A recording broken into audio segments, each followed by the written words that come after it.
No leave shall be granted beyond the date on which an officer must compulsory retire. ഒരാൾ compulsory retire ചെയ്യേണ്ട ഡേറ്റിനപ്പുറത്തേക്ക് ഒരു ലീവും അനുവദിക്കാൻ പാടില്ല.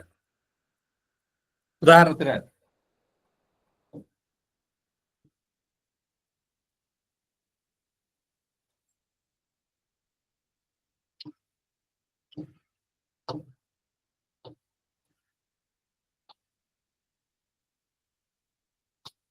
Board കാണാവോ?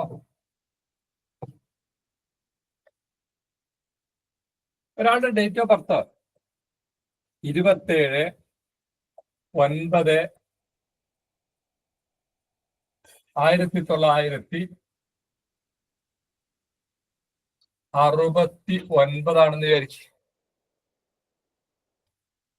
27/9/1969 ഒരാളുടെ ഡേറ്റ് ഓഫ് ബർത്ത്. ഇയാളുടെ കമ്പൽസറി ഡേറ്റ് ഓഫ് റിട്ടയർമെന്റ് എന്നായിരിക്കും? Compulsory date of retirement എന്താ? Compulsory date of retirement എന്ന് പറഞ്ഞാൽ 56 വയസ്സ്. 27/9/1969 ഇദ്ദേഹത്തിന്റെ ഡേറ്റ് ഓഫ് ബർത്ത്. 56 വയസ്സ് പൂർത്തിയാവുന്ന മാസത്തിന്റെ അവസാന ദിവസം, that is compulsory date of retirement. അപ്പൊ ഇദ്ദേഹത്തിന്റെ കമ്പൽസറി ഡേറ്റ് ഓഫ് റിട്ടയർമെന്റ് കണ്ടുപിടിക്കണമെങ്കിൽ ഇതിന്റെ കൂടെ 56 കൂടെ കൂട്ടുക. അപ്പൊ എത്രയും 9, 6, 15, 1 ബാക്കി 2025 സെപ്റ്റംബർ മാസം 56 വയസ്സ് പൂർത്തിയാവുന്ന മാസത്തിന്റെ അവസാന ദിവസം വന്നായിരിക്കും. പറയൂ.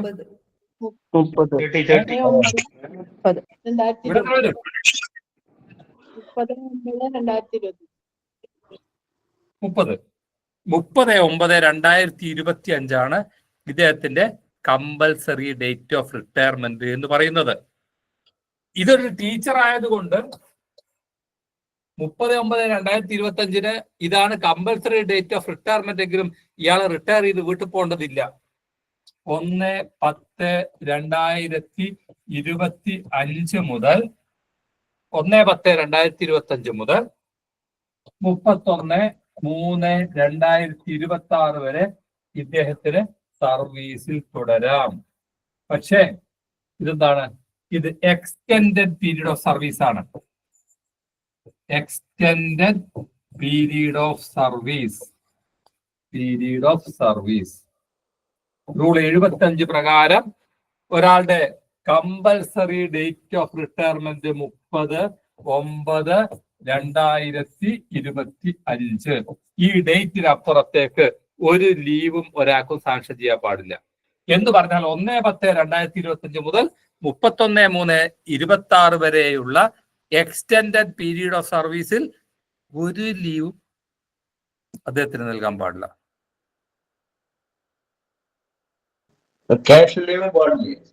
അപ്പൊ കാഷ്വൽ ലീവ് എന്ന് പറഞ്ഞാൽ casual leave is not treated as leave. Casual leave അല്ല. അപ്പൊ കാഷ്വൽ ലീവ് മാത്രം എടുക്കാം. സ്പെഷ്യൽ കാഷ്വൽ ലീവ് എടുത്തൂടാ, ഹാഫ് പേ ലീവ് എടുത്തൂടാ, കമ്പ്യൂട്ടർ ലീവ് എടുത്തൂടാ, ഏൺ ലീവ് എടുത്തൂടാ, LW എടുത്തൂടാ, ഒരു ലീവ് എടുത്തൂടാ. എന്തുകൊണ്ട്? റൂൾ 75 പ്രകാരം ഒരാളുടെ കമ്പൽസറി ഡേറ്റ് ഓഫ് റിട്ടയർമെന്റിന് ശേഷം ഒരു ലീവും അനുവദിക്കാൻ പാടില്ല. ഇദ്ദേഹത്തിന്റെ കമ്പൽസറി ഡേറ്റ് ഓഫ് റിട്ടയർമെന്റ് എന്ന് പറയുന്നത് 30/9/2025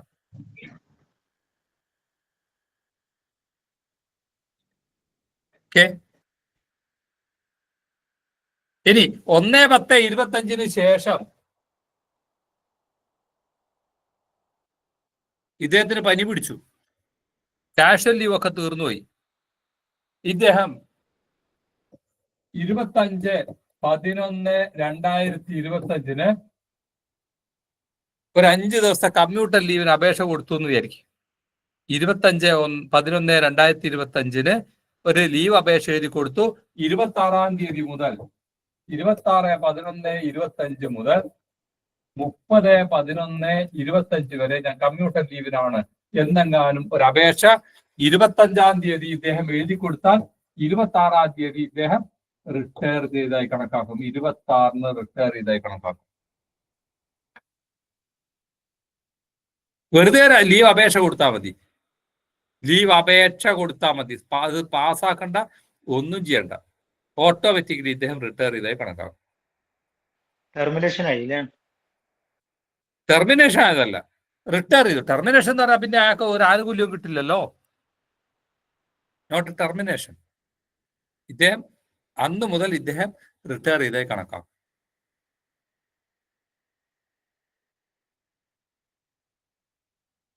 പറഞ്ഞ വ്യക്തമാണോ? ആർക്കെങ്കിലും എന്തെങ്കിലും സംശയമുണ്ടോ? ഇല്ല. അപ്പൊ ഇവിടെ നമ്മൾ ഓർമ്മിക്കേണ്ടത് റൂൾ 75 വളരെ പ്രധാനമാണ്. ഒന്ന് ഓർമ്മിക്കേണ്ടത്, കമ്പൽസറി ഡേറ്റ് ഓഫ് റിട്ടയർമെന്റിന് അപ്പുറത്തേക്ക് ഒരു ലീവും ഒരാൾക്കും അനുവദിക്കാൻ പറ്റില്ല. സാധാരണഗതിയിൽ കമ്പൽസറി ഡേറ്റ് ഓഫ് റിട്ടയർമെന്റിന്റെ അന്ന് വൈകുന്നേരം എല്ലാവരും റിട്ടയർ ചെയ്ത് പോവുകയാണ് ചെയ്യുന്നത്, എക്സെപ്റ്റ് ടീച്ചേഴ്സ്. നിങ്ങളുടെ സ്കൂളിലെ ക്ലാർക്കായാലും പ്യൂണായാലും ഒക്കെ 9-ാം മാസം ഡേറ്റ് ഓഫ് ബർത്ത് ഉണ്ടെങ്കിൽ 30/9 അവർ റിട്ടയർ ചെയ്ത് പോകും, അല്ലേ? ജാനുവരിയിലാണ് നിങ്ങളുടെ സ്കൂളിലെ ക്ലാർക്കിന്റെ ഡേറ്റ് ഓഫ് ബർത്ത് എങ്കിൽ ജാനുവരി 31-ന് റിട്ടയർ ചെയ്യും. പക്ഷെ ടീച്ചറാണെങ്കിൽ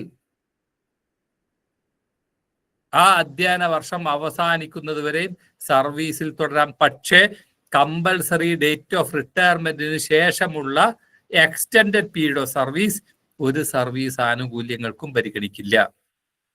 ശമ്പളം, നിലവിലുള്ള ശമ്പളം വാങ്ങിച്ചു പോകാന്നർത്ഥം.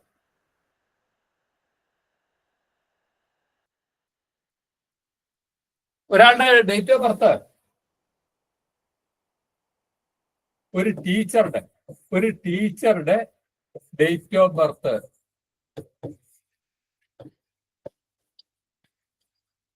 മാർച്ച് മാസത്തിലാണെങ്കിൽ, ഒരു ടീച്ചറുടെ ഡേറ്റ് ഓഫ് ബർത്ത് മാർച്ച് മാസത്തിലാണെങ്കിൽ എന്ന് റിട്ടയർ ചെയ്യണം?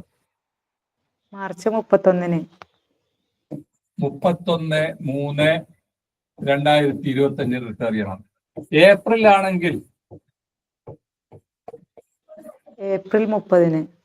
30/4/25 റിട്ടയർ ചെയ്യണം. മെയ്യിലാണെങ്കിൽ മെയ് 31. 31/5-ന് റിട്ടയർ ചെയ്യണം. 2025 റിട്ടയർ ചെയ്യണം. ജൂണിലാണെങ്കിൽ ജൂൺ 30. ജൂണിലാണെങ്കിൽ 30/6/2025 റിട്ടയർ ചെയ്യണം. പക്ഷെ 1/6/25 മുതൽ 30/6/25 വരെ ഇത് വേണം, അഡീഷണൽ ലീവിൽ പ്രവേശിക്കണം. 1/6/25 മുതൽ 30/6/25 വരെ ഉള്ള കാലയളവിൽ ഇദ്ദേഹം ആക്റ്റീവ് ഡ്യൂട്ടിയിലേക്ക് വരാൻ പാടില്ല, സ്കൂൾ വരാൻ പാടില്ല എന്നർത്ഥം. 1/6/25 മുതൽ 30/6/25 വരെ. ആരാണ് സാർ അൺമ്യൂട്ടായി നിൽക്കുന്നത്?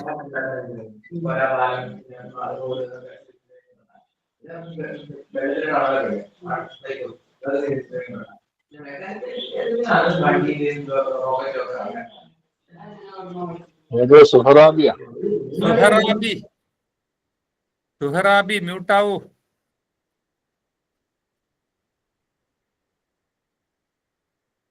മ്യൂട്ടായോ?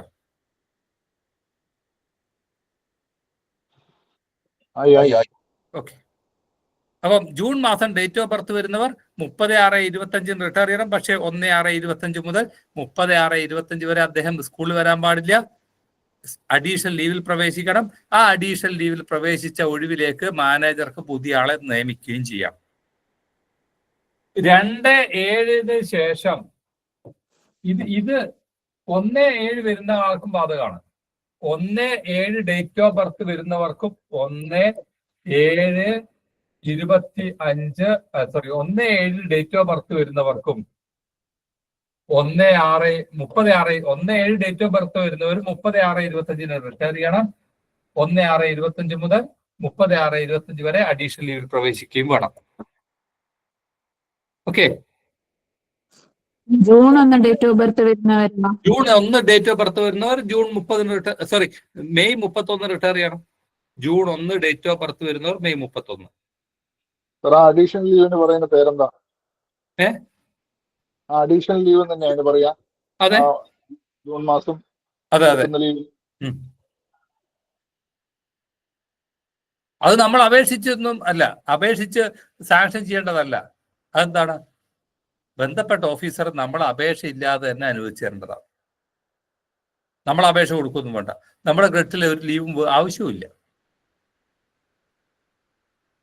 2/7 ശേഷം 2/7 ശേഷം ഡേറ്റ് ഓഫ് ബർത്ത് വരുന്നവരൊക്കെ ആ അധ്യയന വർഷം കഴിഞ്ഞ് മാത്രം റിട്ടയർ ചെയ്താൽ മതി. അതായത് അടുത്ത വർഷം 31/3/2026 മാത്രമേ റിട്ടയർ ചെയ്യേണ്ടതുള്ളൂ.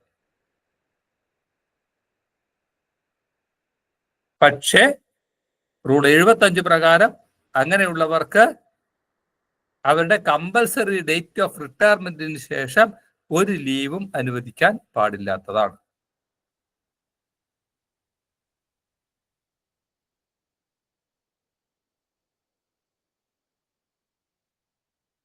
ഇനി മറ്റൊന്ന്, ഏത് ലീവും റൂൾ 76 പ്രകാരം ഏത് ലീവും മറ്റൊരു ലീവിനോട് ഒരിക്കൽ അനുവദിച്ച ലീവ് മറ്റൊരു ലീവാക്കി മാറ്റാം. ഉദാഹരണത്തിന് 6 മാസം മുമ്പേ ഒരു കമ്മ്യൂട്ടർ ലീവ് അനുവദിച്ചിരുന്നു 10 ദിവസം. ഇപ്പൊ അദ്ദേഹം വിചാരിക്കുകയാണ്, അയ്യോ 6 മാസം മുമ്പേ 10 ദിവസത്തെ കമ്മ്യൂട്ടർ ലീവ് എടുത്തുകൊണ്ട് എന്റെ 20 ഹാഫ് പേ ലീവ് നഷ്ടായില്ലേ? അയാളെ വിചാരം ശരിയല്ലേ?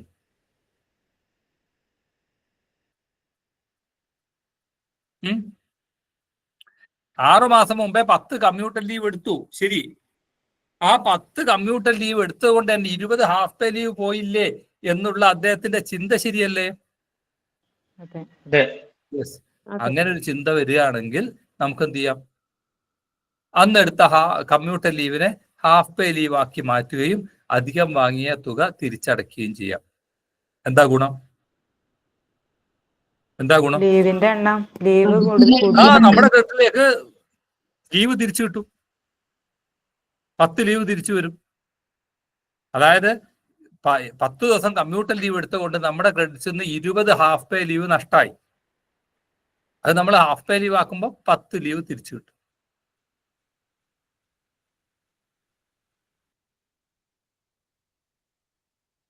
അതേപോലെ മറ്റൊരാള്, അയാൾ 1 മാസം ഹാഫ് പേ ലീവ് എടുത്തിരുന്നു, 30 ദിവസം ഹാഫ് പേ ലീവ് എടുത്തിരുന്നു. അന്ന് കമ്മ്യൂട്ടർ ലീവ് എടുക്കാനുള്ള ലീവ് ഒക്കെ ഉണ്ട്, പക്ഷെ ധൈര്യം വന്നില്ല. അത്യാവശ്യം വന്ന ലീവ് ഇല്ലാതായിപ്പോ അതുകൊണ്ട് കമ്മ്യൂട്ടർ ലീവ് എടുക്കാൻ കഴിയില്ല, ഹാഫ് പേ ലീവ് എടുക്കാം എന്ന് കരുതിയാണ് എടുത്തത്. ഇപ്പൊ തോന്നുകയാണ് അത് കഷ്ടായി, വെറുതെ 1/2 മാസത്തെ ശമ്പളം കളഞ്ഞു, കമ്മ്യൂട്ടർ ലീവ് എടുത്താൽ മതിയായിരുന്നു. ആയിക്കോട്ടെ, ഇപ്പൊ കമ്മ്യൂട്ടർ ലീവ് അന്നെടുത്ത ലീവിന് മുൻകാല പ്രാബല്യത്തിൽ റിട്രോസ്പെക്റ്റീവ് എഫക്റ്റിൽ കമ്മ്യൂട്ടർ ലീവ് ആക്കാനുള്ള അപേക്ഷ കൊടുത്താൽ മതി. അപ്പൊ അത്രയും ലീവ് നമ്മുടെ ക്രെഡിറ്റിൽ നിന്ന് എടുക്കും, പകരം നമുക്ക് ഫുൾ സാലറി കിട്ടുകയും ചെയ്യും. റൂൾ 76 പ്രകാരം ഒരിക്കൽ അനുവദിച്ച ലീവിനെ മറ്റൊരു ലീവാക്കി മാറ്റാം. സാറേ, ഒരു സംശയം ചോദിച്ചോട്ടെ? ആ സാറേ, ആ കമ്പ്യൂട്ടർ ലീവ് എടുത്ത കാലയളവിൽ ഡെയിലി വേജിന് ഉണ്ടെങ്കിലും നമുക്കത് പിന്നീട് മാറ്റിയ ഹാഫ് പേ ഡെയിലി വേജസ് അതൊരു തരത്തിലും എഫക്ട് ചെയ്യുന്നില്ലല്ലോ. നമ്മൾ 35 ദിവസം കമ്മ്യൂട്ടർ ലീവ് എടുത്തിട്ടുണ്ടെങ്കിൽ അതിനെ ഹാഫ് പേ ലീവ് ആക്കുമ്പോൾ 35 ഹാഫ് പേ ലീവ് തന്നെയല്ലേ ആവുന്നത്? പ്രശ്നമില്ലല്ലോ. പക്ഷെ ഒരു കാര്യമുണ്ട്, എന്താണ്? ഏൺ ലീവിനെ നമുക്ക് ഒരിക്കൽ അനുവദിച്ചെന്ന ഏൺ ലീവിനെ മറ്റൊരു ലീവാക്കി മാറ്റാൻ പറ്റില്ല. ഒരിക്കൽ അനുവദിച്ച ഏൺ ലീവിനെ മറ്റൊരു ലീവാക്കി മാറ്റാൻ കഴിയില്ല.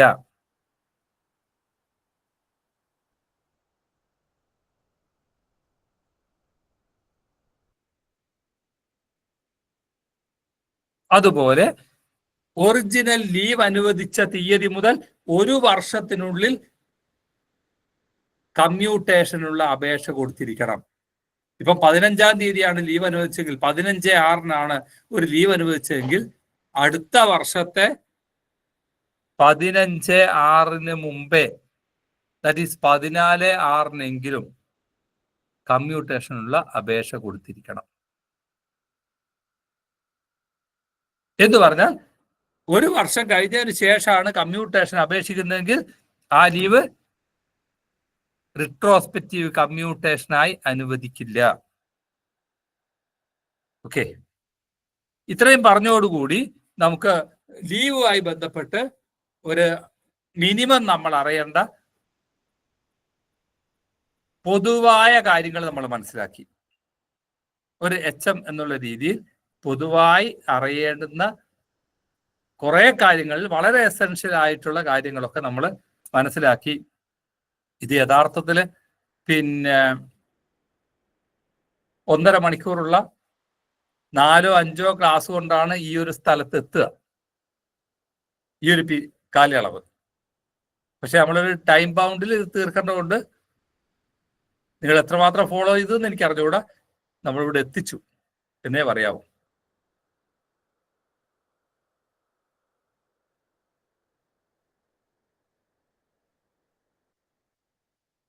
കേൾക്കാവോ പറയുന്നത്? കേൾക്കാം. ഓക്കെ, ശരി. അപ്പോ റൂൾ 77 പ്രകാരം ജീവനക്കാർക്ക് 2 തരം ലീവാണുള്ളത്. ഒന്ന് ഓർഡിനറി ലീവ്സ്, 2 തരം leaves R classified into 2. First one ordinary leaves, രണ്ടാമത്തത് സ്പെഷ്യൽ ലീവ്സ്. എന്താ ഓർഡിനറി ലീവ്സ് എന്ന് പറഞ്ഞാൽ? ആണെന്നോ പെണ്ണെന്നോ വ്യത്യാസമില്ലാതെ എല്ലാ ജീവനക്കാർക്കും ഒരുപോലെ അനുവദിക്കുന്നത്.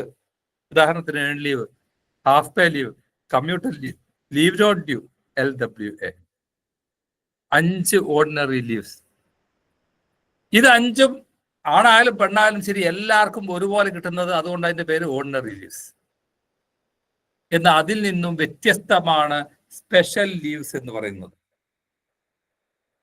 എന്താ വ്യത്യസ്തത?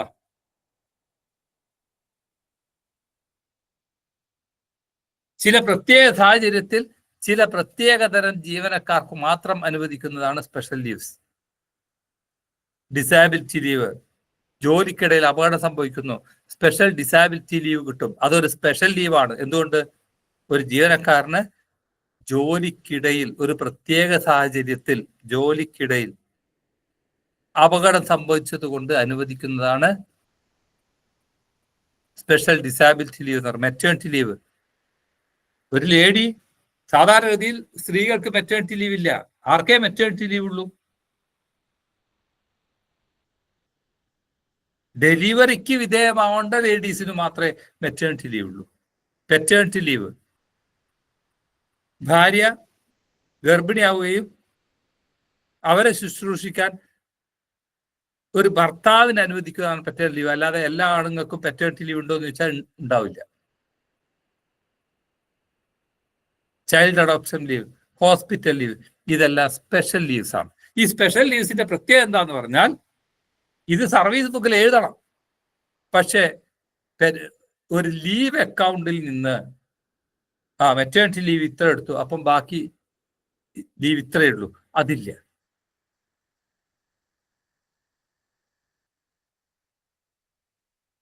അപ്പൊ മെറ്റേണിറ്റി ലീവ് എത്ര എടുക്കാം? ഒരാൾക്ക് എത്ര മെറ്റേണിറ്റി ലീവ് എടുക്കാം? 180. എത്ര പ്രാവശ്യം? 6 മാസം. എത്ര പ്രാവശ്യം വേണം? 2 പ്രാവശ്യമാണോ? 2 ആണോ? എത്ര പ്രാവശ്യം വേണം എടുക്കാം? 2 പ്രാവശ്യം. ടീച്ചർ 2 പ്രസവിച്ചിട്ടുള്ളൂ. 2 എത്ര വേണമെങ്കിലും എടുക്കാം. അല്ല ടീച്ചർ 2 എന്ന് പറഞ്ഞ ആള് 2 പ്രസവിച്ചിട്ടുള്ളൂ. അതെ, എത്ര വേണമെങ്കിലും എടുക്കാം. 2 പ്രാവശ്യം ഉള്ളത് കൊണ്ടാണോ 2 ഒതുക്കിയത്? അല്ല, അങ്ങനെ കേട്ടതുപോലെ ഒരു ഓർമ്മ, അതുകൊണ്ട് പറഞ്ഞതാ. എന്നാ അങ്ങനെ ഇല്ല. എപ്പോ ഒക്കെ പ്രഗ്നന്റ് ആവുന്നോ അപ്പോഴൊക്കെ ലീവ് എടുക്കാം. പക്ഷേ പെറ്റേണിറ്റി ലീവ്, ഇവളെ ശുശ്രൂഷിക്കാൻ ഭർത്താവിന് കൊടുക്കുന്ന ലീവ്, അത് 2 പ്രാവശ്യം കിട്ടും. അവന്റെ എൻ്റെ സർവീസിൽ 2 പ്രാവശ്യം. മൂത്ത കുട്ടിക്കും രണ്ടാമത്തെ കുട്ടിക്കും അർത്ഥമില്ല കേട്ടോ. അതിന്റെ പെറ്റേണിറ്റി ലീവ് വൈഫിന്റെ ഡെലിവറിക്ക് സർവീസിൽ 2 പ്രാവശ്യം എടുക്കാം. ചിലപ്പോൾ അവളുടെ 3ാമത്തെ 4ാമത്തെ ഡെലിവറി ആയിരിക്കും, ഒരു കുഴപ്പമില്ല.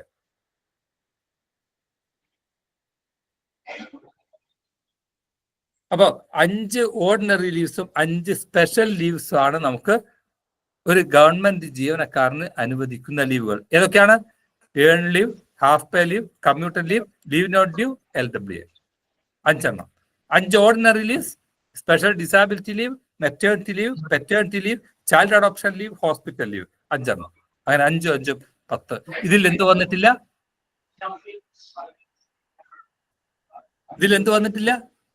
കാഷ്വൽ ലീവ് വന്നിട്ടില്ല. എന്താ വരാഞ്ഞത്? അതിനെ ലീവായി പരിഗണിച്ചിട്ടില്ല. അതുകൊണ്ട് തന്നെ ഈ ലീവുമായി ബന്ധപ്പെട്ട ഒരു നിയമവും കാഷ്വൽ ലീവിന് ബാധകമല്ല.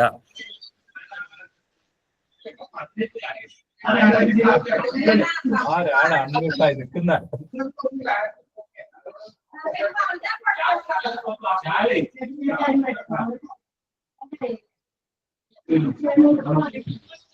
മ്യൂട്ടാവൂ.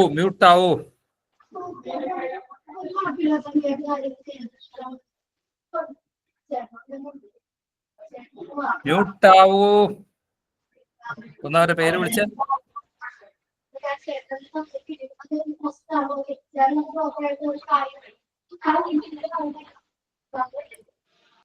പ്രിയ മാം.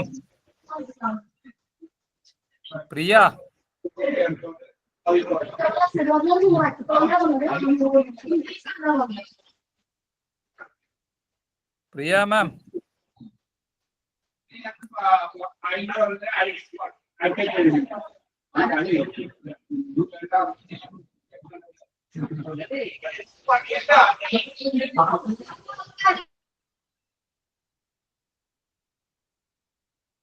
സാറേ ഒരു സംശയം ചോദിച്ചോട്ടെ. ഈ എക്സ്റ്റെൻഡഡ് പീരീഡ് ഓഫ് സർവീസ് പറഞ്ഞില്ലേ, അപ്പൊ ഒരു ലീവും അനുവദിക്കരുതെന്ന് പറയുന്നത്, അപ്പൊ എന്തെങ്കിലും ഒരു ആവശ്യം വന്നാൽ എങ്ങനെയാ അത് ഇതാക്കുക? കാഷ്വൽ ലീവ് കഴിഞ്ഞാൽ വീട്ടിൽ പോയിക്കോളുക. 15 കാഷ്വൽ ലീവ് കഴിഞ്ഞാൽ അത് കൂടുതൽ ഉണ്ടെങ്കിൽ വേറെ ഒന്നും ഇല്ല അല്ലെ? വരാതെ ഒപ്പിടിക്കുകയൊന്നും ചെയ്യരുത്. ഓൾറെഡി എടുത്തതാണെങ്കിൽ വേറെ ഓപ്ഷൻ ഒന്നുമില്ല. വീട്ടിൽ പോവുക തന്നെ. എന്റെ സ്കൂളിൽ നിന്ന് അങ്ങനെ ഒരാൾക്ക് പോകേണ്ടി വന്നിട്ടുണ്ട്. കുറെ ചോദിച്ചു നോക്കി, ഞാൻ ഒപ്പിട്ടോട്ടെ എന്ന്.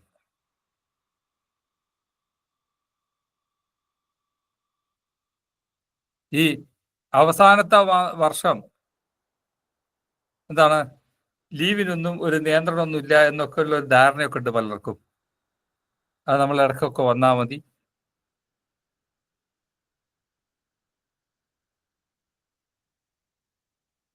അതുകൊണ്ട് വരാത്ത ദിവസം ഒപ്പിടാന്നൊക്കെ ഒരു ധാരണ ഉണ്ട്. ഒരു ഡിസംബർ മാസത്തിൽ എൻ്റെ വിദ്യാലയത്തിൽ നിന്ന് ഒരു ടീച്ചർക്ക് പോകേണ്ടി വന്നിട്ടുണ്ട്. ശരി, അപ്പൊ നമ്മള് ഏൺ ലീവിനെ കുറിച്ച് പറഞ്ഞു. 5 ഏൺ ലീവ് ഉണ്ട്. സോറി, 5 തരം ലീവ് ഉണ്ട്. ഓർഡിനറി ലീവ്സിനെ കുറിച്ച് പറഞ്ഞു. ലീവ് 2 തരം. ഒന്ന് ഓർഡിനറി ലീവ്, 2 സ്പെഷ്യൽ ലീവ്സ്. ഒന്നാമത്തത് ഓർഡിനറി ലീവ്സ് 5 എണ്ണം. അതിൽ ഒന്നാമത്താണ് എന്ത്? Earn leave.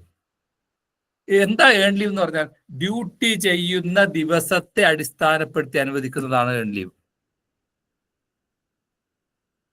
ഡ്യൂട്ടി ചെയ്യുന്ന ദിവസത്തെ അടിസ്ഥാനപ്പെടുത്തി അനുവദിക്കുന്നതാണ് ഏൺ ലീവ്. എന്താ ഡ്യൂട്ടി ചെയ്യുന്ന ദിവസം എന്ന് പറഞ്ഞാൽ ഇദ്ദേഹം കൃത്യമായി ഓഫീസിൽ പോകുന്ന ദിവസം ഡ്യൂട്ടി ഡേയ്സ് ആണ്. അതിൻ്റെ ഇടയിൽ ഹോളിഡേയ്സ് ഉണ്ടാവും, അതും ഡ്യൂട്ടിയാണ്.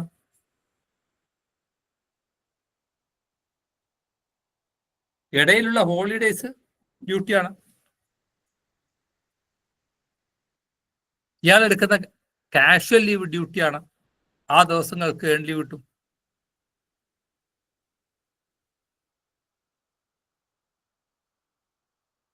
ഇദ്ദേഹത്തിന് ട്രെയിനിങ് വിട്ടിട്ടുണ്ടെങ്കിൽ ട്രെയിനിങ് കാലം ഡ്യൂട്ടിയെ കണക്കാക്കും. ട്രെയിനിങ് കാലം ഡ്യൂട്ടിയെ കണക്കാക്കും.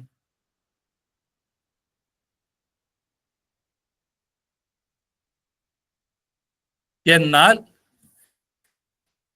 ഒരു പീരീഡിനുള്ളിൽ ഏതെങ്കിലും 5, നേരത്തെ പറഞ്ഞു 5 ഓർഡിനറി ലീവ്സ് ഉണ്ട്, 5 സ്പെഷ്യൽ ലീവ്സ് ഉണ്ട്, അത് ഏതെങ്കിലും എടുത്തിട്ടുണ്ടെങ്കിൽ അതെന്ത് ചെയ്യും? ഇദ്ദേഹത്തിന്റെ ഡ്യൂട്ടി ഡേയ്സിൽ നിന്ന് കുറയ്ക്കും. അപ്പം ഡ്യൂട്ടി ഡേയ്സിനെ അടിസ്ഥാനപ്പെടുത്തി അനുവദിക്കുന്നതാണ് ഏൺ ലീവ് എന്ന് പറയുന്നത്. ഇങ്ങനെ പരിഗണിക്കാവുന്ന ഡ്യൂട്ടി ഡേയ്സ്, അതിൽ നിന്ന് പരിഗണിച്ചുകൂടാത്ത ദിവസങ്ങൾ ഒഴിവാക്കി കിട്ടുന്ന ദിവസത്തിന് 11 ഡ്യൂട്ടി ഡേയ്സിന് 1 എന്നുള്ള നിരക്കിൽ ഏൺ ലീവ് ലഭിക്കും.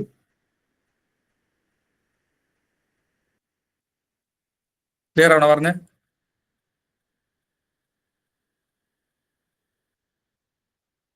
ക്ലിയറായി. അപ്പൊ എനിക്കൊരു സംശയം, എന്റെ സംശയം തീർത്തു കഴിഞ്ഞാൽ നിങ്ങളുടെ പ്രശ്നവും തീരും. ഒരു OA, സുമ ടീച്ചറുടെ സ്കൂളെ OA, അവര് ജൂൺ 25 പ്രസവിച്ചു. ജൂൺ 24 മുതൽ ഇവർ ലീവാണ്. ജൂൺ 24 മുതൽ 6 മാസത്തേക്ക് ലീവ് എടുത്തു. ഏത് ലീവാ എടുത്തത്? പറയൂ, ഏത് ലീവാ എടുത്തത്? ഈ 6 മാസത്തേക്ക് ഇദ്ദേഹത്തിന് ഏൺ ലീവ് കിട്ടുമോ ഇല്ലേ?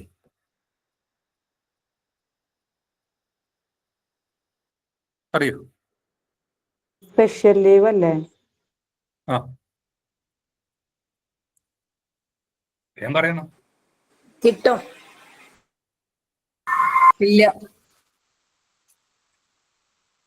കിട്ടുമോ ഇല്ലേ? ഇല്ല. എന്താ കിട്ടാത്ത?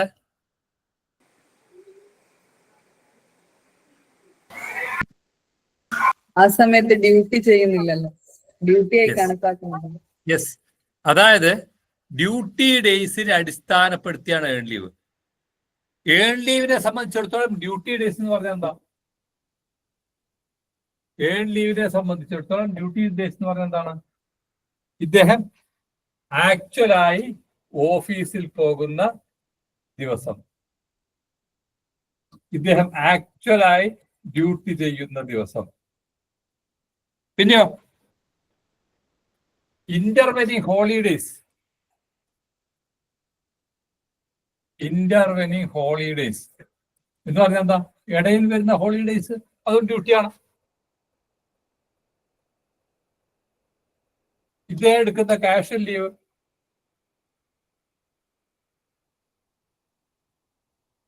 ഇൻ സർവീസ് ട്രെയിനിങ്,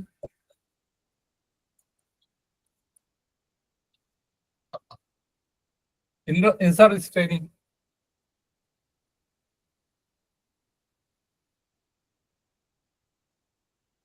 പിന്നെ ഇദ്ദേഹം കൃത്യമായി ഓഫീസിൽ പോകുന്ന ദിവസം, intervening holidays, casual leave, in service training, പിന്നെ ഒരെണ്ണം കൂടെ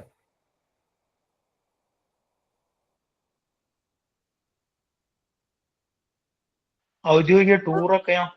യെസ്,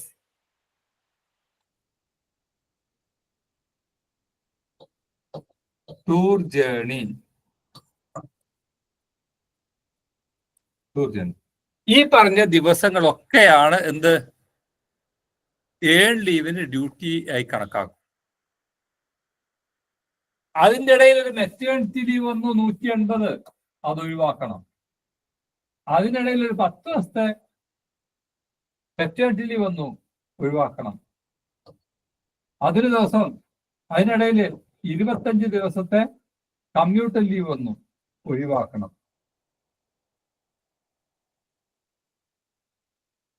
ഇതൊന്നും ഏൺ ലീവിന് ഡ്യൂട്ടിയായി പരിഗണിക്കുന്നതല്ല. സ്പെഷ്യൽ കാഷ്വൽ ലീവ് വേണം. Sir special casual ലീവുകളോ? Special casual leave പറ്റില്ല, ഡ്യൂട്ടിയായി കണക്കാക്കില്ല.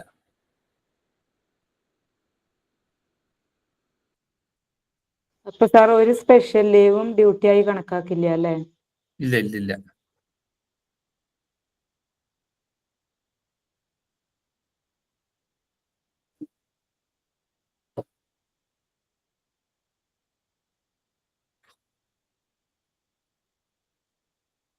ഇങ്ങനെ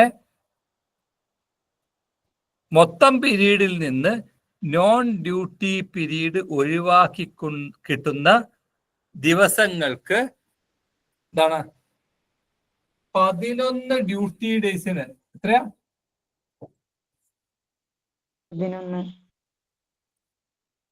11 ഡ്യൂട്ടി ഡേയ്സിന് 1 എന്നുള്ള നിരക്കിൽ ഏൺ ലീവ് ലഭിക്കും.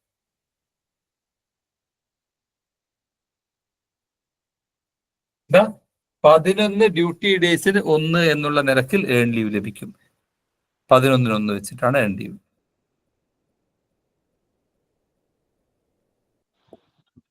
സാറേ അതൊരു ഫിനാൻഷ്യൽ ഇയർ ആണ് കണക്കാക്കുക.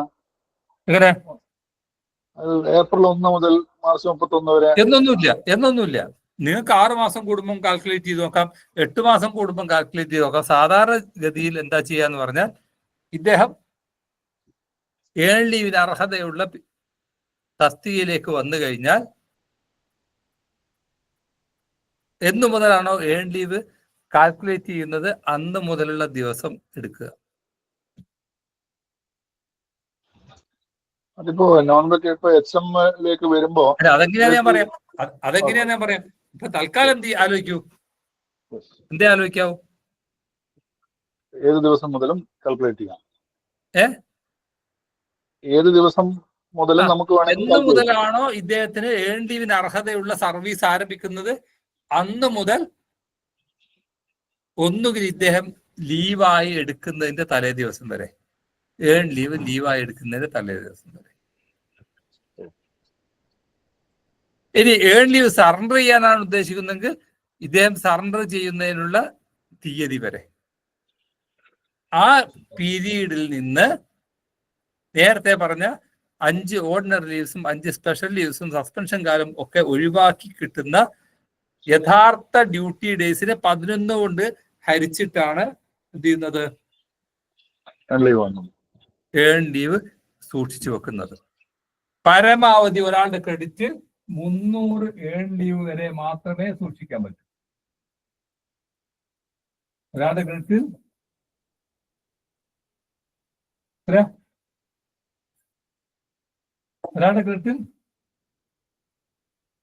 പരമാവധി 300 ഏൺ ലീവ്. പരമാവധി 300 ഏൺ ലീവ് മാത്രമേ സൂക്ഷിച്ചു വെക്കാൻ പറ്റൂ. എന്ന് പറഞ്ഞാൽ ഒരു 8 വർഷം 9 വർഷം ഹെഡ് മാഷായി ജോലി ചെയ്തു, ഒറ്റ ദിവസം പോലും സറണ്ടർ ചെയ്തിട്ടില്ലെങ്കിൽ 300 പോവും.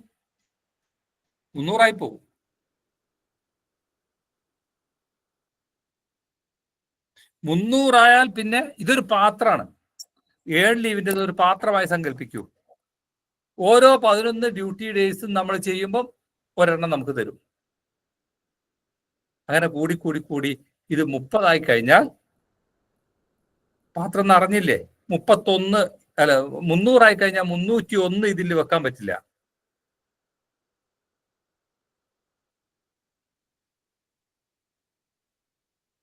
വെക്കാൻ പറ്റില്ല. അപ്പൊ പിന്നെ വെക്കാൻ പറ്റുന്ന എപ്പോഴാണ്? ഇതിൽ നിന്ന് കുറച്ച് എടുത്ത് കഴിയുമ്പോൾ മാത്രം. ഒന്നുകിൽ ലീവായി എടുക്കുക, അതല്ലെങ്കിൽ സറണ്ടർ ചെയ്യുക. അങ്ങനെ ചെയ്യുമ്പോൾ മാത്രമേ എന്ത് പറ്റൂ? പറയും. വീണ്ടും അതിലേക്ക് ലീവ് പോകുള്ളൂ. വീണ്ടും അവിടേക്ക് ലീവ് വരുള്ളൂ. ഇപ്പൊ ജാനുവരി 1-ാം തീയതി ഒരാളുടെ ക്രെഡിറ്റിൽ 300 ഏൺ ലീവ് വന്നു കഴിഞ്ഞു. ഇയാള് ജൂൺ 1-ാം തീയതിയാണ് പിന്നെ എന്താ പറയുന്നത്, ജൂൺ 1-ാം തീയതിയാണ് ഇദ്ദേഹം ഒരു 10 ദിവസം ലീവ് എടുക്കുന്നത്. 300 ജനുവരിയിൽ, ഒരു 10 ദിവസം ലീവ് എടുക്കുന്നത് ജൂൺ മാസത്തിൽ.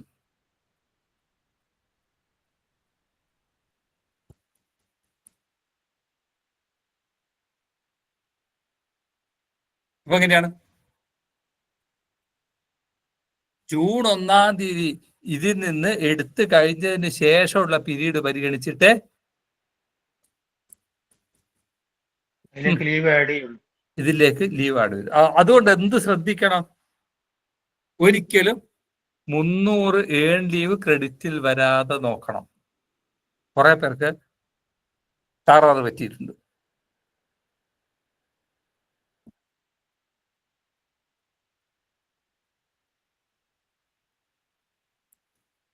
ഓക്കെ, അപ്പൊ ഇവിടെ നമ്മൾ റൂൾ 78 ഓർമ്മിക്കേണ്ട എന്താണ്? 11 ഡ്യൂട്ടി ഡേയ്സിന് 1 എന്നുള്ള നിരക്കിലാണ് ഏൺ ലീവ് ലഭിക്കുക. അത് ഒരാൾക്ക് സൂക്ഷിച്ചു വെക്കാവുന്ന ഏൺ ലീവിന്റെ എണ്ണം 300 ആണ്. 300 ആവാൻ അനുവദിക്കരുത്.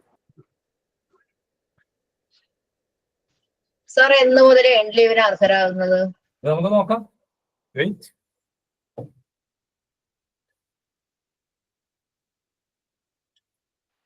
സാറേ ഈ ലീവൊക്കെ കൂട്ടി വെച്ചിട്ട് ലാസ്റ്റ് പിരിയാൻ നേരത്തെ എടുക്കുന്നതാണോ ടെർമിനൽ സറണ്ടർ എന്ന് പറയുന്നത്?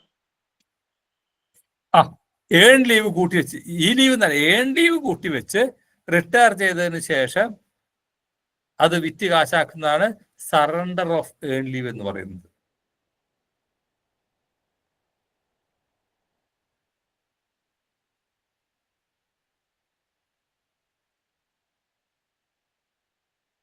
ഓക്കെ,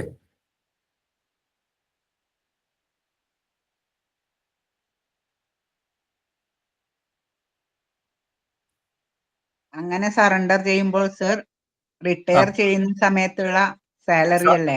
സാലറിയാണ് കിട്ടുക. ഓക്കെ. ശരി, അടുത്ത നമുക്ക് നോക്കേണ്ടത്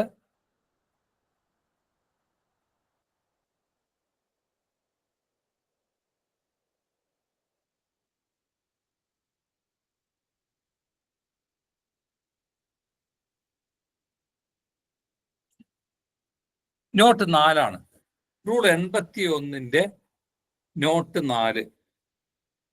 അത് വളരെ പ്രധാനമാണ്. ഹെഡ് മാഷന്മാരെല്ലാം ഓർത്ത് വെക്കേണ്ട ഒരു ഐറ്റമാണ് നോട്ട് 4 എന്ന് പറയുന്നത്.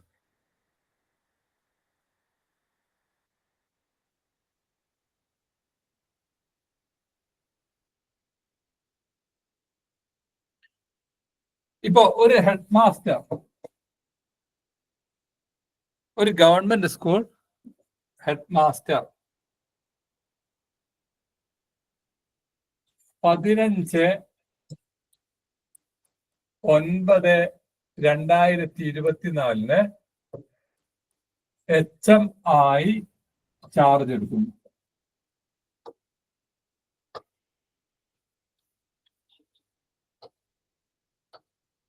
എന്താ 15/9/24 ഒരാള് ഹെഡ് മാസ്റ്ററായി ചാർജ് എടുക്കുന്നു.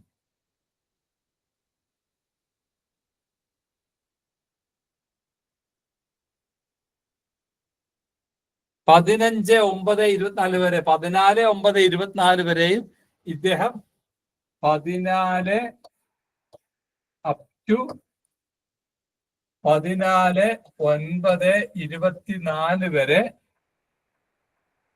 ഇദ്ദേഹം വെക്കേഷൻ വിഭാഗത്തിലായിരുന്നു. വെക്കേഷൻ 15/9/24 ഇദ്ദേഹം HM ആയി നോൺ വെക്കേഷനിലേക്ക് വരുന്നു. നേരത്തെ സാർ ചോദിച്ച പോലെ ഇദ്ദേഹത്തിന് എന്ന് മുതൽ ഏൺ ലീവ് ലഭിക്കും? ശരി, എളുപ്പത്തിൽ പറയാം. ഒരാള് വെക്കേഷൻ വിഭാഗത്തിൽ നിന്ന് നോൺ വെക്കേഷൻ വിഭാഗത്തിലേക്ക് മാറുന്നത് 2 പ്രാവശ്യത്തിലായിരിക്കും. 2 പ്രാവശ്യമേ മാറും. ഇതിലേതെങ്കിലും ഒരു പ്രാവശ്യം, 2 സമയത്ത് മാത്രം. ഒന്ന് ഡ്യൂറിങ് അക്കാദമിക് ഇയർ. അക്കാദമിക് ഇയറിന്റെ ഇടയിൽ എപ്പോ വേണമെങ്കിലും ഒരു ഹെഡ് മാസ്റ്റർ ആകാം. ആവൂലേ? നിലവിലുള്ള HM 14/9/24 മരിച്ചുപോയി. 15/9/24 സുപ്രഭാതത്തിൽ ഒരാൾ മാഷാവുമല്ലോ.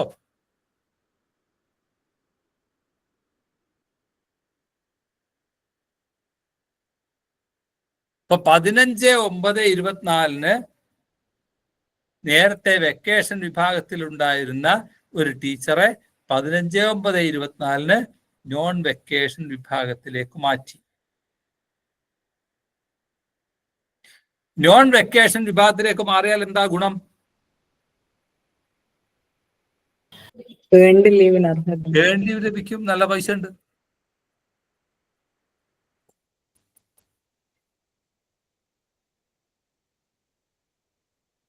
ശരി, ഇദ്ദേഹത്തിന് എന്ന് മുതൽ ഏൺ ലീവ് ലഭിക്കും എന്നാണ്, അതാണ് പ്രശ്നം.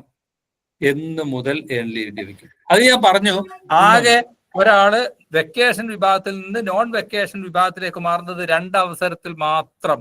ഒരാളുടെ ജീവിതത്തിൽ 2 അവസരത്തിൽ മാത്രമേ വെക്കേഷൻ വിഭാഗത്തിൽ നിന്ന് നോൺ വെക്കേഷൻ വിഭാഗത്തിലേക്ക് മാറുന്നു. ഒന്ന് എപ്പോഴാണ്? വെക്കേഷൻ സമയത്തും ഡ്യൂറിംഗ് ദ അക്കാദമിക് ഇയർ. ഒന്ന് ഡ്യൂറിംഗ് ദ അക്കാദമിക് ഇയറിലാണ്. ഈ മാറ്റം ഒന്നാമത്തത് during the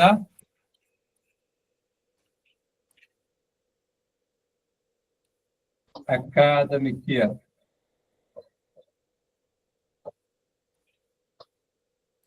during the academic year. അല്ലെങ്കിൽ എപ്പോഴാ മാറും? വെക്കേഷൻ.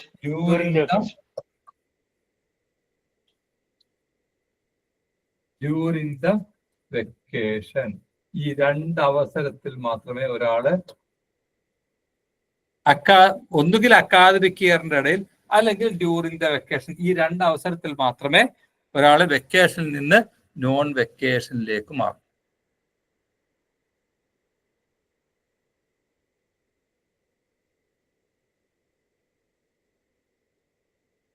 ഇതല്ലാത്തൊരു സമയമുണ്ടോ? ഇല്ല. ഇല്ല. അപ്പൊ ഇപ്പൊ നമ്മൾ നേരത്തെ ഉദാഹരണത്തിൽ പറഞ്ഞ ഈ ടീച്ചർ 15/9/24 വെക്കേഷനിൽ നിന്ന് നോൺ വെക്കേഷനിലേക്ക് മാറിയത് ഡ്യൂറിംഗ് ദ അക്കാദമിക് ഇയറിലാണോ ഡ്യൂറിംഗ് ദ വെക്കേഷനിലാണോ?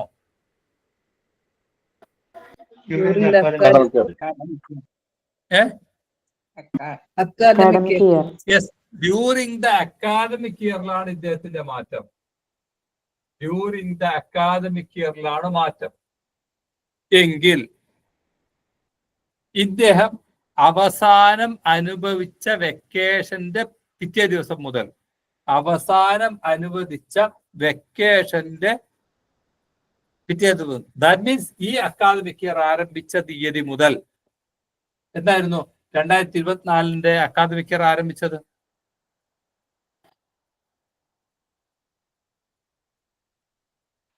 ജൂൺ 2 അല്ലേ? ജൂൺ 2 ആയിരുന്നു തോന്നുന്നു അല്ലേ? 2/6/24 മുതൽ ഇദ്ദേഹം വെക്കേഷൻ വിഭാഗത്തിൽ നിന്നും നോൺ വെക്കേഷനിലേക്ക് മാറിയതായി കണക്കാക്കും. നോൺ വെക്കേഷൻ വിഭാഗത്തിലേക്ക് മാറിയതായി കണക്കാക്കും. എങ്ങനെയാണെങ്കിൽ പ്രൊമോഷൻ, ഇദ്ദേഹത്തിന്റെ promotion during academic year. During the academic ഇയറിലാണെങ്കിൽ എന്ന് പറഞ്ഞാൽ ഇദ്ദേഹം അവസാനം എൻജോയ് ചെയ്ത വെക്കേഷൻ കഴിഞ്ഞത്, ദാറ്റ് ഈസ് റീ ഓപ്പണിംഗ് മുതൽ. During the academic ഇയറിലാണെങ്കിൽ re opening day മുതൽ ഏൺ ലീവിന് അർഹതയുണ്ട്.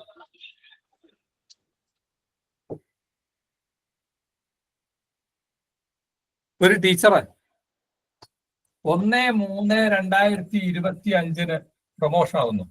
പ്രൊമോഷൻ AEO, അസിസ്റ്റന്റ് എഡ്യൂക്കേഷൻ ഓഫീസറായി മാറുന്നു. ഇതുവരെ ടീച്ചറായിരുന്നു, ഇപ്പോ AEO ആയി. ദാറ്റ് ഈസ് വെക്കേഷൻ വിഭാഗത്തിൽ നിന്ന് നോൺ വെക്കേഷനിലേക്ക് മാറി. 1/3/25 മുതൽ. എന്നു മുതൽ ഏൺ ലീവ് ലഭിക്കും? ലഭിക്കും. ഈ അക്കാദമിക് ഇയറിന്റെ ആരംഭം മുതൽ കിട്ടും. That means 2/6/24.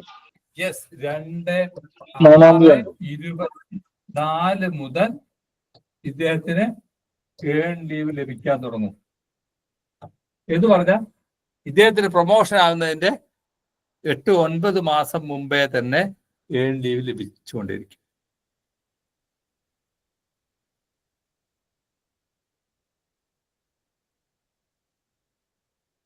ഓക്കെ,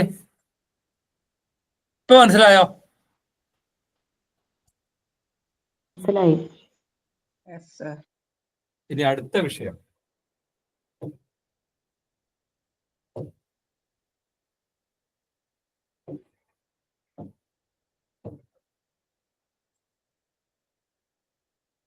ഈ പ്രാവശ്യം actually school close ചെയ്തെന്നാണ്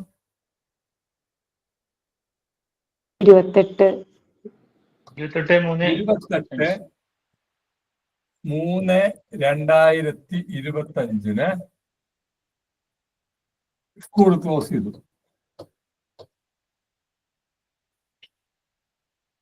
school close ചെയ്തു 28/3/2025 ആഫ്റ്റർനൂണിൽ സ്കൂൾ ക്ലോസ് ചെയ്തു. ഇവിടുത്തെ HM പീരീഡ് ആഫ്റ്റർ സൂപ്പർഅന്വേഷണം ആണ്. അതുകൊണ്ട് 29/3/25 മുതൽ 31/3/2025 വരെയുള്ള ഈ 3 ഡേയ്സില് എന്ത് ചെയ്യണം? 3 ഡേയ്സിൽ അഡീഷണൽ ലീവിൽ പ്രവേശിക്കണം.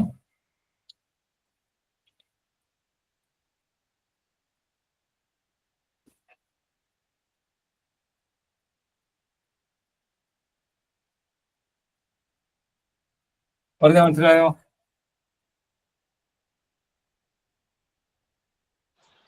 സാറേ ഒന്നുകൂടെ പറയണം. അതായത് ഈ വർഷം 28/3/25 ക്ലോസ് ചെയ്തു. നിങ്ങളുടെ സ്കൂളിലെ അധ്യാപകൻ, പ്രധാന അധ്യാപകൻ പീരീഡ് ആഫ്റ്റർ സൂപ്പർഅന്വേഷനിലുള്ള ആളാണെങ്കിൽ ഏപ്രിലോ മെയ്യിലോ ജൂണിലോ ആണ്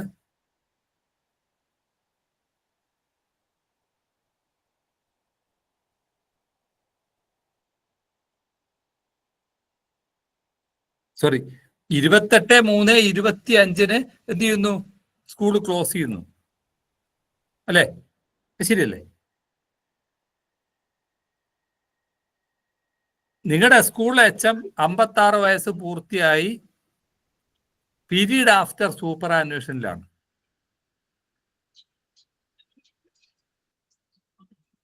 ശരി, പീരീഡ് ആഫ്റ്റർ സൂപ്പർഅന്വേഷനിലുള്ളവർ ഒരു വർഷത്തെ സമ്മർ വെക്കേഷന് വേണ്ടി സ്കൂൾ ക്ലോസ് ചെയ്തതിന്റെ പിറ്റേ ദിവസം മുതൽ അഡീഷണൽ ലീവിൽ പ്രവേശിക്കണം.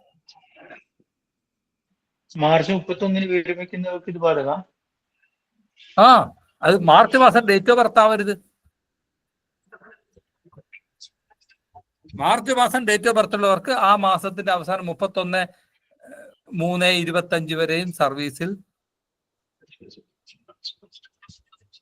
അഡീഷണൽ ലീവ് ഇല്ലാതെ ഫെബ്രുവരി ആണ് ഒരാളുടെ ഡേറ്റ് ഓഫ് ബർത്ത് എങ്കിൽ ഫെബ്രുവരി 28 ശേഷം ഇദ്ദേഹം ഇയാളെ സൂപ്പർഅന്വേഷനിലാണ്, പീരീഡ് ആഫ്റ്റർ സൂപ്പർഅന്വേഷനിലാണ്.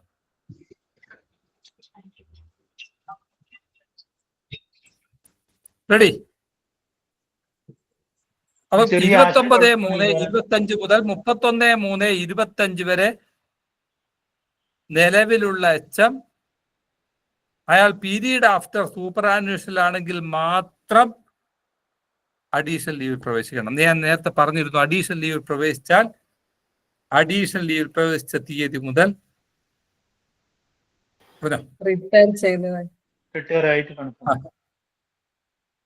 റിട്ടയർ ചെയ്യുന്നവരെയുള്ള ആ കാലയളവിൽ എല്ലാ ശമ്പളവും ആനുകൂല്യങ്ങളൊക്കെ കൊടുക്കും, അഡീഷണൽ ലീവിലായിരിക്കും.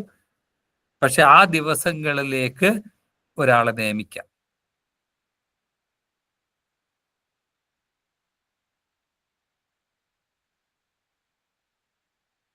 അപ്പോ 28/3/25 വൈകുന്നേരം സ്കൂൾ അടച്ചാൽ 29/3/25 പുതിയൊരു ടീച്ചർ ചാർജ് എടുക്കേണ്ടതായിരുന്നു. 29/3/25. ഓക്കെ, ശരി. അങ്ങനെ 29/3/25 ഒരാൾ ചാർജ് എടുത്താൽ എന്താ സംഭവിക്കുക? 29/3/25 ഒരാള് ചാർജ് എടുക്കുന്നു. ഈ വർഷത്തെ വെക്കേഷനിൽ എത്ര ദിവസം ഇദ്ദേഹം അനുവദിച്ചു? ഒറ്റ ദിവസം അനുഭവിച്ചില്ല. ഒറ്റ ദിവസവും അനുവദിച്ചില്ല.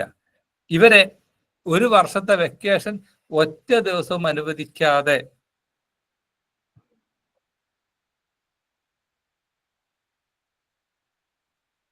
വെക്കേഷൻ വിഭാഗത്തിൽ നിന്ന് നോൺ വെക്കേഷനിലേക്ക് മാറ്റിയാൽ ഇയാളുടെ ഏൺ ലീവ് എന്ന് മുതൽ അനുവദിക്കും?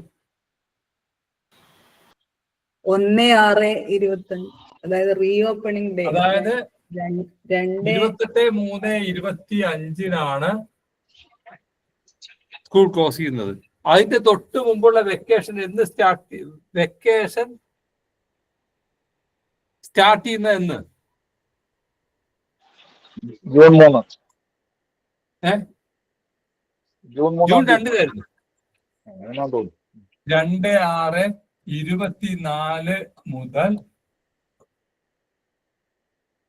2/6/24 മുതൽ ഇദ്ദേഹത്തിന് ഏൺ ലീവിന് അർഹതയുണ്ട്.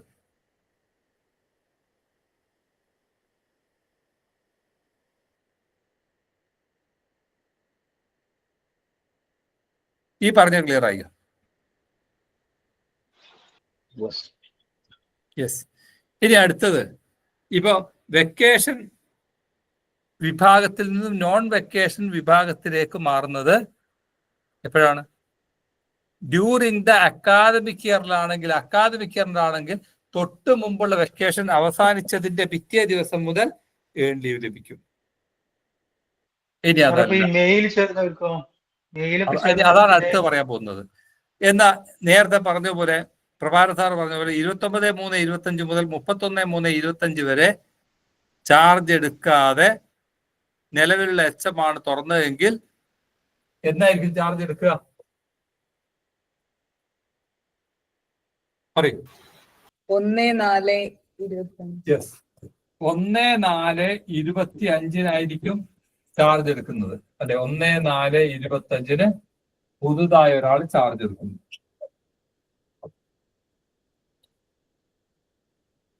ഇത് ഡ്യൂറിങ് ദ വെക്കേഷനിലാണോ അതല്ല വെക്കേഷൻ അല്ലാത്ത സമയത്താണോ? During the vacation. ഇത് ഡ്യൂറിങ് ദ വെക്കേഷൻ ആണ്. കാരണം എന്താ? ഡ്യൂറിങ് ദ വെക്കേഷൻ എങ്ങനെയായി? എങ്ങനെ ഡ്യൂറിങ് ദ വെക്കേഷൻ ആയി? ഏപ്രിൽ മാസം 1-ാം തീയതി മുതൽ വെക്കേഷൻ 29 മുതൽ സ്റ്റാർട്ട് ചെയ്തു. 29-ഉം 30-ഉം ഒരാൾ വീട്ടിലിരുന്നതാണ് HM ആയിട്ട്.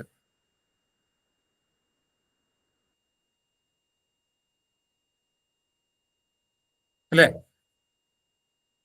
29-ഉം 30-ഉം വീട്ടിലിരുന്നാണ്. 1-ന് മാത്രമേ ഹെഡ് മാഷ് ആവുന്നുള്ളൂ. അപ്പോ 2 ദിവസത്തെ വെക്കേഷൻ അനുഭവിച്ചു. 29, 30, 31. 29, 30, 31. 29, 30, 31 3 ദിവസത്തെ വെക്കേഷൻ അനുഭവിച്ചിട്ടാണ് 1/4/25 ചാർജ് എടുക്കുന്നത്. അപ്പൊ എന്ത് ചെയ്യും? അപ്പൊ ഇത് ഡ്യൂറിങ് ദ വെക്കേഷനിലാണ് പ്രൊമോഷൻ എങ്കിൽ ആ വെക്കേഷൻ കഴിഞ്ഞു മാത്രമേ ഇദ്ദേഹത്തിന് ഏൺ ലീവ് അനുവദിക്കൂ.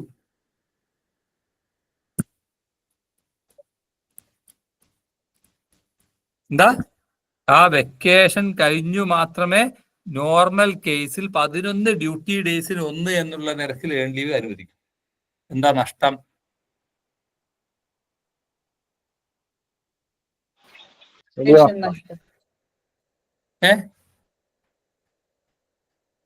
ശരി, ഇദ്ദേഹത്തിന്റെ വെക്കേഷൻ ഭാഗികമായി നഷ്ടപ്പെടുന്നുണ്ട്. അതിന് കുഴപ്പമില്ല. വെക്കേഷൻ ഭാഗികമായി നഷ്ടപ്പെടുന്നതിന് നമ്മളൊക്കെ കോഴ്സിലൊക്കെ പോകുമ്പോൾ കിട്ടുന്നത് പോലെ നമുക്ക് N/V × 30 അനുസരിച്ച് N/V × 30 അനുസരിച്ച് ഏൺ ലീവ് ലഭിക്കും.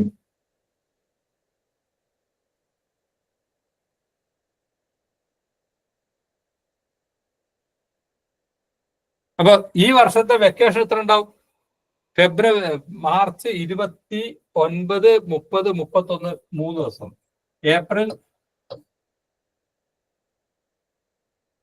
April 30, May 31, June 1, 64. 65 ദിവസം ഉണ്ടാവും. 65 ദിവസമാണ് ഈ വർഷത്തെ വെക്കേഷൻ. 65.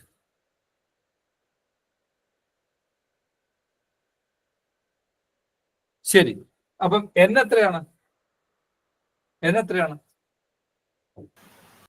നഷ്ടപ്പെട്ട വെക്കേഷൻ എത്രയാണ്? 29, 30, 31, 3 ദിവസം. എത്രയിലാണ് 3 ദിവസം?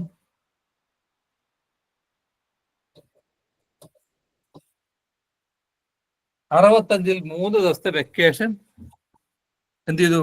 ഇയാൾ അനുഭവിച്ചു ഇല്ലേ? 65 3 വെക്കേഷൻ ഇയാൾ അനുഭവിച്ചു. ഇദ്ദേഹത്തിന് വെക്കേഷൻ എത്ര നഷ്ടപ്പെട്ടു? 65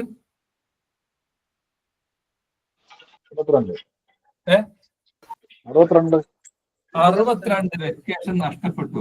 അതിന് 30 ആനുപാതികമായി വേണ്ടി ലഭിക്കും. എത്ര ഉണ്ടാവും?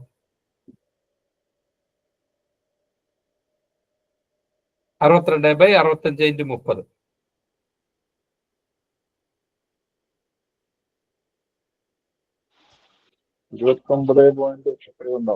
29 എത്ര? അതിൽ കൂടുതലുണ്ടോ?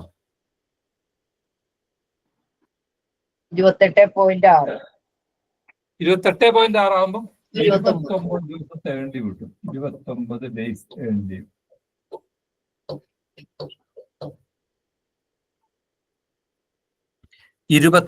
ദിവസത്തെ ഏൺ ലീവാണ് ഇദ്ദേഹത്തിന് ലഭിക്കുക.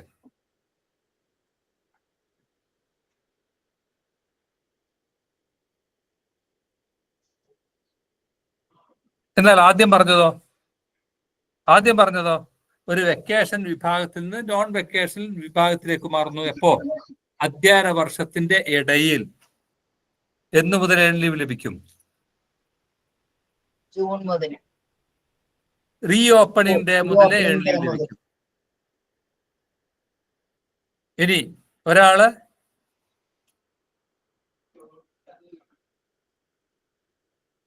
നോൺ വെക്കേഷൻ വിഭാഗത്തിൽ നിന്ന് വെക്കേഷൻ വിഭാഗത്തിലേക്ക് മാറുന്നു. എപ്പോ?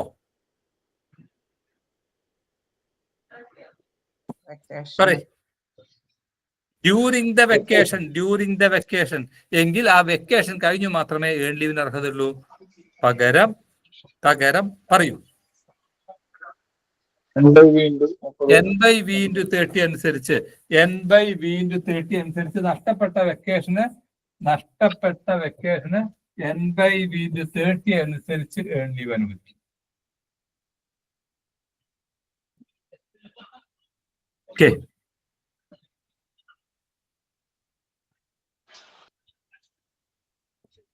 സാറേ നമ്മുടെ സർവീസ് ബുക്ക് ഡിയോയിലല്ലേ ഉണ്ടാവുക? അപ്പൊ നമ്മൾ അപേക്ഷ കൊടുക്കണോ? വേറെ അല്ല, നമ്മളൊന്ന് ഇടക്കൊന്ന് വാങ്ങിയിട്ട് ഇങ്ങനെ തന്നെയാണോ ചെയ്തത് നോക്കണം. പല സർവീസ് ബുക്കിലും ഇങ്ങനെ ചെയ്യാതെ പിന്നെ നമ്മള് സർവീസ് കയറിയ അന്ന് മുതൽ, അതായത് HMI ചുമതല ഏറ്റെടുത്ത അന്ന് മുതൽ പല സ്ഥലത്തും ഏൺ ലീവ് കൊടുക്കുന്നത് കണ്ടിട്ടുണ്ട്. ഭയങ്കര നഷ്ടല്ലേ? അല്ല സാറേ, അപ്പോ ജൂൺ 1 ചാർജ് എടുക്കണമെങ്കിലോ? ജൂൺ 1 ചാർജ് എടുക്കുന്നതെങ്കിൽ പിന്നെ ജൂൺ 2